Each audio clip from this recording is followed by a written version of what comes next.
은혜 받으시 하나님 말씀 느헤미야 10장 38절에서 39절입니다. 구약성경 느헤미야 10장 38절 39절 말씀을 함께 보겠습니다. 제가 가진 구약성경 743면에 기록되어 있습니다. 구약성경 느헤미야 10장 38절로 39절 말씀을 한 목소리로 함께 읽겠습니다. 레위 사람들이 11조를 받을 때에 아론의 자손 제사장 하나가 함께 있을 것이요, 레위 사람들은 그 11조의 10분의 1을 가져다가 우리 하나님의 전 골방 곧 곳간에 두되, 곧 이스라엘 자손과 레위 자손이 거제로 드린 바 곡식과 새 포도주와 기름을 가져다가 성소에 기명을 두는 골방 곧 섬기는 제사장들과 및 문지기들과 노래하는 자들이 있는 골방에 둘 것이라. 그리하여 우리가 우리 하나님의 전을 버리지 아니하리라. 아멘. 이스라엘 백성들이 모여서 하나님의 전을 위해서 매년 세겔의 3분의 1을 걷어서 성전에 필요한 성전의 모든 일을 위해서 그 3분의 1 세겔 거둔 것을 사용하기로 규례를 이제 지난 시간에 만드는 걸 살펴봤습니다. 이 돈은 용도가 정해져 있었습니다. 성전의 모든 일, 번제에 필요하고 또 성소 안에서 이루어지는 일들을 위해서 필요한 것들을 그 돈을 가지고 사용을 했습니다.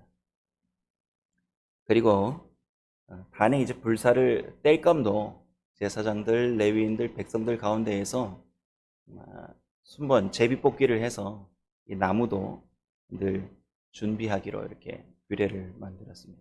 그 다음에 이들이 만든 규례가 하나님의 전을 위해서 이들이 필요로 하는 것들을 세 개를 걷어서 충당을 하고, 그 다음에 해야 될 일들은 거기서 이제 봉사하는 사람, 봉사라고 말하긴 그렇죠. 뭘 받았으니까. 하여튼 일하는 제사장들과 레위인들을 어떻게 섬길 거냐, 이 사람들을 어떻게 생계를 보장해주고 하나님의 전에서 일하는 그 일, 자기들이 부르심을 받은 그 일에 최선을 다해서 그들이 봉사하고 직무를 감당할 수 있도록 어떻게 이렇게 생계를 책임져 줘야 되느냐, 그걸 이제 정합니다.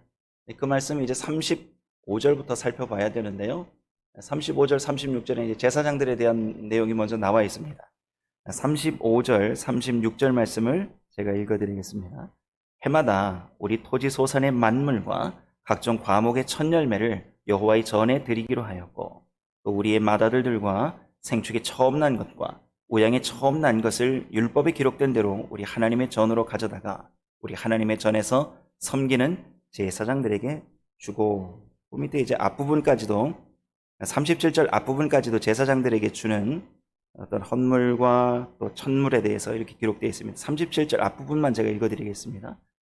또 처음 익은 밀의 가루와 거제물과 각종 과목의 열매와 새 포도주와 기름을 제사장들에게로 가져다가 주는 거죠. 골방에 두고 이제 그걸 꺼내서 아마 제사장들이 필요한 대로 썼던 모양입니다. 사실 이게 하나님께서 제사장들을 세우면서 아론에게 약속해 주신 말씀이 있습니다. 다 알고 계실 텐데, 이들 기업이 없지 않습니다. 땅이 없습니다. 농사 지어서 자기들의 생계를 위해서 적정하게 일정하게 들어오는 수입을 만들어낼 수 있는 방법을 하나님이 주시지 않았습니다. 출애굽기 23장 말씀하고 34장 말씀에 보면 그런 취지에서 하나님이 명령하셨죠. 토지 소산의 처음 것은 하나님의 전에 드려라. 토지 소산의 처음 것 하나님께 드리는 거 쉬웠을까요? 어려웠을까요? 저는 이게 그리스도인들이 농사 짓는 것을 제가 권장드립니다. 수고하고 땀 흘려서 땅에서 나는 소출을 이렇게 거두어 보는 게 성경을 이해하는 데 참 많은 도움이 됩니다.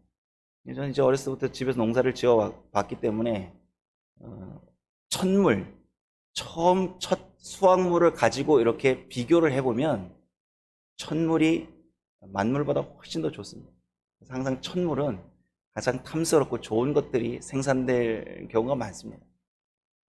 그래서 그건 이제 두었다가 뭐 장남이든 집에서 자녀들 중에 이렇게 주려고 시골에서 농사 질 때 농약도 안 치고 그거 관리하느라고 막 손으로 벌레도 잡아가시면서 농사 짓고 하시거든요. 근데 그거는 자식에게 주거나 자기 입에 들어가는 거 아니라는 거죠. 그거 하나님께서 여호와의 전에, 하나님의 전에 갖다 놓으라는 거죠. 이거 누구를 위한 거라고 오늘 성경이 말씀하고 있냐면, 제사장들을 그거 먹어도 그걸 먹고 살 수 있도록 이렇게 하나님께서 제도를 만들어 주신 거죠.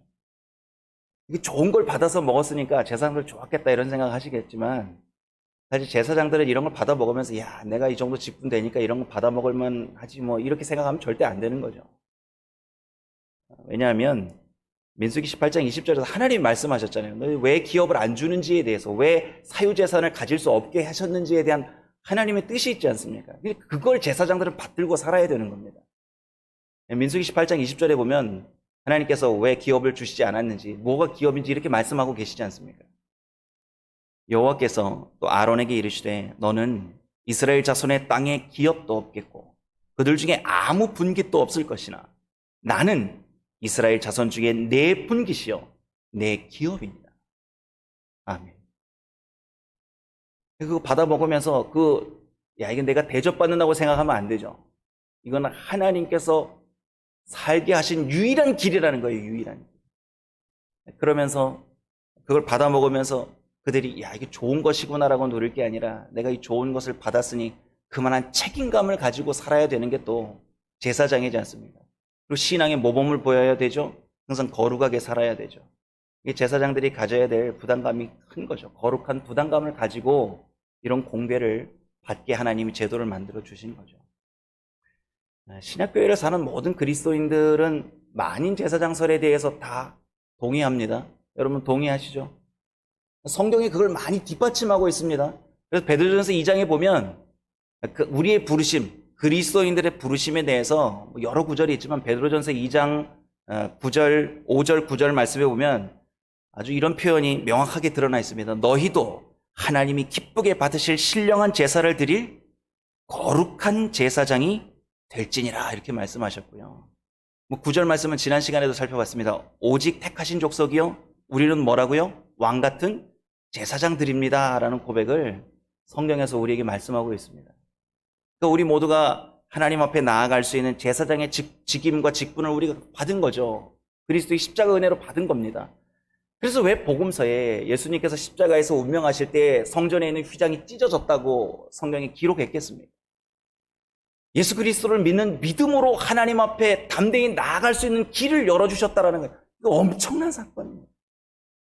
이거 인간의 상식과 인간이 가지고 지금까지 정리해놓은 율법의 하나님을 향한 이 모형들을 이렇게 봐서는 절대 이런 일이 있을 수 없다라고 결론 지을 수밖에 없는 게 인간의 지식이죠. 경험이죠. 그런데 하나님께서 그걸 완벽하게 무너뜨리시고 모든 사람이 그리스도를 믿는 믿음 안에서 하나님 앞에 담대히 나아갈 수 있다는 그 길을 활짝 열어주신 거죠. 그걸 성경에 기록해 놓으셨습니다. 그리고 모든 사람이 하나님 앞에 나와 신령과 진정으로 예배드리는 예배자, 거룩한 제사장, 그렇게 우리를 부르셨다라는 겁니다. 그러면 우리가 이제 매일 우리를 성찰해야 됩니다. 이건 매일매일입니다. 하루도 빼놓지 말고 우리의 부르심을 살펴봐야 됩니다. 과연 내가 하나님 앞에 거룩한 제사장으로 부름을 받았는데 내가 제사장의 삶을 살고 있는다. 그렇다고 뭐 제사 지내는 거 아니지 않습니까? 내가 신령과 진정으로 예배드리는 삶의 자리에서 내가 거룩의 모습을 드러내고 있는가에 대해서 늘 우리가 질문해야 되지 않겠습니까? 하나님, 내가 거룩한 모습, 하나님의 거룩을 드러내고 있습니까? 라는 질문이 우리에게 있어야 돼요. 가깝게는 가정에서 이루어져야, 그럼 교회에서 할렐루야 은혜 받았습니다, 이게 거룩이 아니지 않습니까? 삶의 자리 아닙니까? 삶의 자리. 사도 바울이 로마서 12장에서 그렇게 외치고 우리에게 정말 당부했던 삶의 자세에 대해서 이렇게 말씀하시지 않습니까? 너희의 뭐요? 삶을, 거룩한 산 제물, 산 제사, 몸을 드리라는 거 아닙니까? 삶을 거룩한 산 제사로 드리라고 말씀합니다. 그러니까 살아가면서 우리가 주변에서 부딪히는 관계 안에서 우리가 거룩함이 드러나야 됩니다. 그게 멋쩍고 어색할 것 같지만 사실 우리의 부르심이 거룩함 앞에 있어야 됩니다. 제일 어려운 관계가 제가 늘 말씀드리지 않습니까? 가정 안에서 저를 제일 잘하는 사람이 저를 거룩한 산 제물이 되어진 삶을 사는지 가까이에서 보는 사람이 저를 인정해 줄 수 있을 만큼 우리의 삶의 자세, 삶의 태도, 우리가 일상생활에서 하루하루를 사는 동안 하나님의 거룩을 세상에 드러내면서 산다라는 것. 이게 매일매일 우리가 하나님 앞에서 점검해야 될 필수 사항입니다. 그 제사장들이 유일하게 매일같이 그들도 고백해야 될 고백이 있습니다. 나의 기업은 오직 하나님. 잘 먹고 잘 입고 좋은 집에서 잘 누리고 살게 해주신 것에 우리가 만족하면서 흐뭇해할 것이 아니라 하나님이 썩어져 없어지는 것들에 저 마음 두지 않습니다. 저 잘 먹고 잘 입고 뽐내며 사는 인생에 내 가치를 두지 않습니다. 나는 하나님을 바라보고 살 겁니다. 세상에 좋은 것들이 내 마음을 뺏어가려고 많은 유혹을 가져오고 있지만 나는 그런 거에 저 흔들리지 않습니다. 나의 유일하신 기업은 거룩하신 하나님이죠. 그런 마음으로 우리 모두가 지금 이 땅에서 살아야 된다는 거죠. 그러면 우리가 또 하나 점검해 봐야 될 게 있습니다. 하나님, 오늘 내가 하나님 앞에 거룩한 산 제사장의 제물로 삶을 사는데 내가 하나님보다 우선순위에 두는 그것이 무엇입니까? 라고 또 찾아봐요. 그 두 가지를 늘 점검해 봐야 됩니다. 그걸 점검하고 하나님 앞에 말씀으로 서기 위해 몸부림칠 때 우리가 부르심에 합당한 삶을 살고 있구나라고 스스로 나 자신을 판단해 볼 수 있습니다. 정죄하라는 얘기 아닙니다. 다른 사람에게 적용하는 말씀이 아닙니다. 우리 스스로를 돌아봐야 한다는 말씀을 드리고 있는 것입니다. 제사장뿐만 아니라 또 기업을 주지 않은 지파가 있죠. 레위인들입니다. 그 레위인들도 기업이 없으니까 백성들이 종교적인 직분을 감당하기 위해서 제사장과 더불어서 성전에서 일을 해야 되기 때문에 그들 또한 백성들이 생계를 책임을 져줘야만 했습니다. 그 말씀이 이제 37절 후반부부터 계속해서 기록되어 있습니다. 제가 37절 말씀 전체를 다시 한번 읽어드리겠습니다. 또 처음 익은 밀의 가루와 거제물과 각종 과목의 열매와 새 포도주와 기름을 제사장들에게로 가져다가 우리 하나님의 전 골방에 두고 또 우리 물산의 11조를 레위 사람들에게 주리라 하였나니 이 레위 사람들은 우리의 모든 성읍에서 물산의 11조를 받는 자임이며 1, 2차 포로 귀환 이제 인원 기억하시죠? 1차 포로 귀환 종들까지 그들을 따라왔던 그들의 종들까지 다 해서 49,897명 2차 포로 귀환 때에 왔던 사람들이 약 1,775명 정도 됩니다. 그러니까 돌아온 성인 남자들이 총 합계가 5만 명이 넘습니다. 이 5만 명이 넘는 성인 남자들이 귀환을 했으면 그 가정들을 다 해서 가정에 보면 한 20만 명 정도 돌아왔다고 이제 학자들이 보고 있습니다. 적지 않죠. 아니 비교하는 게 조금은 무리가 있지만 교회가 하나의 교회죠. 하나의 교회에 20만 명이 모인다. 하나의 성전을 두고 교회라는 어떤 그 공간을 두고 5만 명 이상의 성인 남자가 절기마다 모인다. 그들이 11조를 한다. 그냥 우리가 쉽게 생각해 보겠습니다. 레위인들 가난해야 될까요? 잘 살아야 될까요? 그냥 언뜻 계산해 보시면 어떤 생각이 드세요? 그 사람들이 아마 이스라엘 12지파 그 가운데 유대인 모든 사람들 가정 가운데에서 레위인들이 제법 잘 살 수 있을 만큼의 어떤 물질이나 생활이 보장되지 않을까라는 생각이 언뜻 들지 않으십니까? 이 정도 인원이 모여서 11조 하면 생계는 보장됐겠지라는 생각을 할 수 있습니다. 잘 됐을까요? 잘 됐으면 이런 규례 안 했지 않겠습니까? 에스라 느헤미야 시대에 활동했던 선지자들 학계라든지 스가랴라든지 여러 다른 선지자들도 있지만 특별히 그 시대상을 낱낱이 반영한 말씀이 있습니다. 그 시대가 어땠는지. 말라기 선지자입니다. 그 동시대의 선지자입니다. 제가 말라기 선지자가 한 말 가운데 이런 말씀을 제가 소개해 드렸지 않습니까? 여호와께서 말씀하셨죠. 내가 너희를 사랑한다 하였으나 너희는 말하기를 뭐라고 했다고요? 여호와께서 우리를 언제 사랑하셨나이까? 우리를 어떻게 사랑하셨나이까? 말하는도다. 이 말씀을 제가 소개해 드렸습니다. 그 이스라엘 백성들이 포로 귀환한 이후에 마음에 가졌던 생각들입니다. 근데 이 마음에 가졌던 생각들이 어떻게 신앙으로 표현되었냐 하면 11조 생활을 안 하는 거죠. 여러분, 제가 헌금 얘기하는 거 아닙니다. 조금 뒤에 다시 설명드리겠습니다. 그래서 말라기 3장 8절에 보면 말라기 선지자를 통해서 이렇게 진노의 말씀을 쏟아부어 내시는데 다 들어보신 말씀입니다. 제가 소개해드리겠습니다. 사람이 어찌 하나님의 것을 도적질하겠느냐. 그러나 너희는 나의 것을 도적질하고도 말하기를 우리가 어떻게 주의 것을 도적질하였나이까 하도다. 이는 곧 11조와 헌물이라. 이러고 밑에 좋아하시는 말씀 나오죠. 11조 드리면 뭐 하늘 문을 열고 복을 쌓을 곳이 없도록 붙지 아니하나 보라. 시험하여 보라. 여러분, 이건 그 당시의 시대의 상황을 하나님이 보게 하시는 말씀이에요. 11조가 헌금에 대한, 지금 포로 귀환해서 먹고 살기도 막막한 이스라엘 백성 가운데 지금 하나님이 돈이 필요해서 11조 해라, 이게 아닙니다. 지금 하나님께서 약자를 향하는 눈을 돌려보셨는데 항상 사회적 약자, 고아와 과부와 신원한 나그네들을, 그들을 항상 하나님이 살피신단 말이죠. 그 살펴보시는 가운데 지금 사회적 가장 약자가 누가 되어 있는 거예요? 레위인들이 지금 가장 사회적 약자로 지금 생계가 막막하게 된 겁니다. 지금 이 시대의 11조는 생계의 문제인 겁니다. 누구요? 종교의 의례를 진행하는 레위인과 제사장들의 생계의 문제가 달린 헌금, 헌물이었다는 거죠. 근데 이게 지금 제대로 어떻게 됐다는 거예요? 안 되고 있다는 겁니다. 수만 명이 돌아왔지만, 성인 남자가 5만 명 이상 돌아왔지만 이 11조 헌물이 제대로 이루어지지 않기 때문에 종교의 지도자들이 앞장서서 신앙을 회복해야 되는데 이거 지금 뿌리까지 흔들어 놓은 거죠. 왜요? 생계가 해결이 안 되니까 레위인들이 어떻게 해버립니까? 느헤미야 10장에 보면 이런 말씀이 기록되어 있습니다. 가까우니까 조금 찾아보겠습니다. 느헤미야 13장을 한번 가보겠습니다. 느헤미야 13장 10절 11절 말씀을 한번 찾아보겠습니다. 느헤미야 13장 10절 11절 말씀 다 같이 한번 읽어보겠습니다.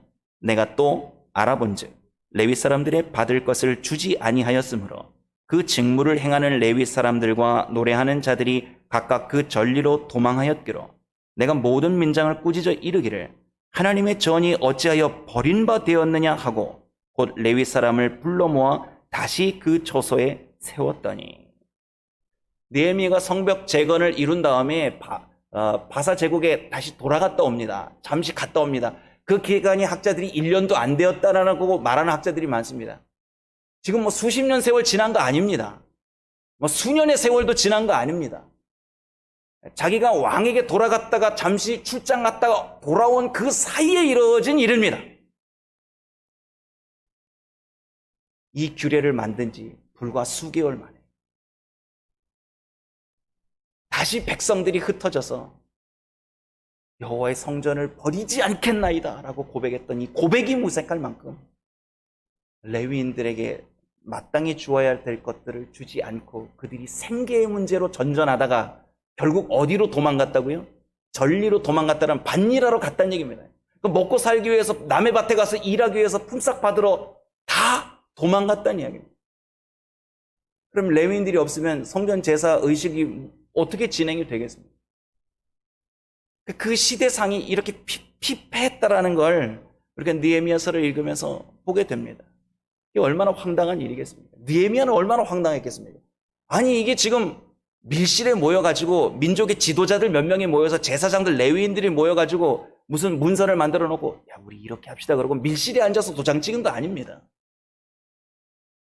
제사장과 총독이었던 느헤미야를 비롯해서 제사장들, 레위인들 그리고 심지어 이방 백성 가운데에 하나님을 믿겠다고 한 입교한 사람들 또 부녀와 자녀들 모든 맑게 알아듣는 사람들이 다 모여서 공개적으로 했던 그들의 언약이었습니다.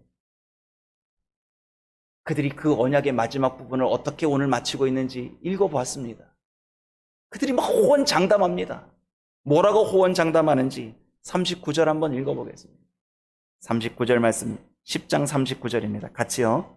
곧 이스라엘 자손과 레위 자손이 거제로 드린 바 곡식과 새 포도주와 기름을 가져다가 성소의 기명에 두는 골방 곧 섬기는 제사장들과 및 문지기들과 노래하는 자들이 있는 골방에 둘 것이라. 그리하여 우리가 우리 하나님의 전을 버리지 아니하리라. 그들이 이렇게 결의에 찬 목소리로 하나님의 전을 버리지 아니하리라 이러고 도장 찍은 겁니다. 수십 년이 지나서 이들이 하나님의 전을 버리고 도망간 거 아닙니다. 성경을 읽으면서 우리가 그런 생각이 들지 않습니까? 아하, 사람이 뭘 하겠다고 결의를 가지는 거. 하나님 내가 뭘 하겠습니다. 큰 소리 치는 거.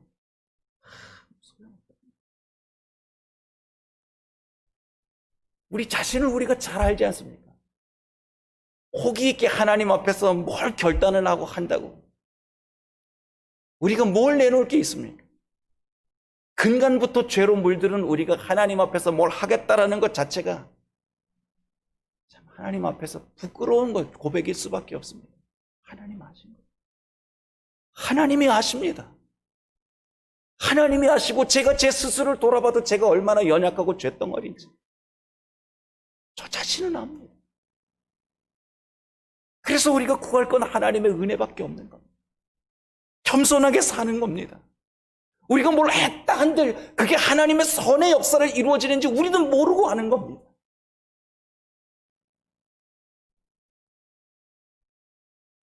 그래서 신약 성경에서는 이렇게 연약한 우리들에게 새로운 성전의 정의를 이렇게 말씀하고 있습니다.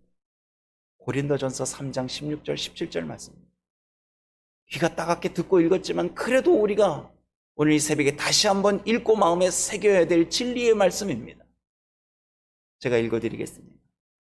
너희가 하나님의 성전인 것과 하나님의 성령이 너희 안에 거하시는 것을 알지 못하느냐? 누구든지 하나님의 성전을 더럽히면 하나님이 멸하시리라. 하나님의 성전은 거룩하니 너희도 그러하니라. 아멘. 여러분, 우리가 성령님이 거하시는 거룩한 성전이 되었습니다. 우리가 움직이는 성전이 되었습니다. 우리가 거룩한 성령님을 모시고 사는 하나님의 성전의 삶을 살아드릴 때에 하나님은 이 땅에 하나님의 거룩을 나타내실 수 있다는 걸 신약 성경에서 말씀하고 있습니다. 구약에서 결의 있게 호탕 있게 그들이 외쳤던 하나님의 전을 버리지 아니하리라. 그들은 결국은 그 말을 지키지 못했지만 하나님께서는 신약을 통하여 우리가 어떻게 하나님의 성전을 지킬 수 있는가? 성령의 내주하심에 순종함으로, 그분이 함께 하심을 믿음으로, 그리고 거룩한 그분의 성품을 이 땅에 드러내므로 그분이 이 땅에 원하시는 하나님의 거룩을 저와 여러분을 통해 드러내시겠다라는 말씀입니다. 오늘도 그렇게 살아드려야 되지 않겠습니까? 오늘도 하나님 앞에 우리가 우리 자신을 돌아보고 낮춰야 되지 않겠습니까? 세상을 거룩으로 섬겨낼 때에 하나님이 영광을 받으시지 않겠습니까?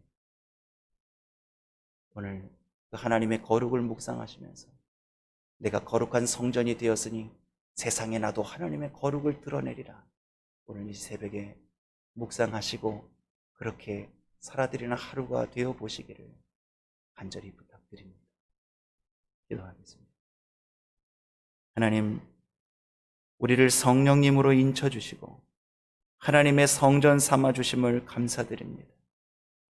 우리 안에 거하시는 거룩하신 그 하나님의 성품을 본받아 저희도 세상과 구별된 거룩한 하루의 삶을 잘 살아내는 이 하루가 되게 하여 주시옵소서.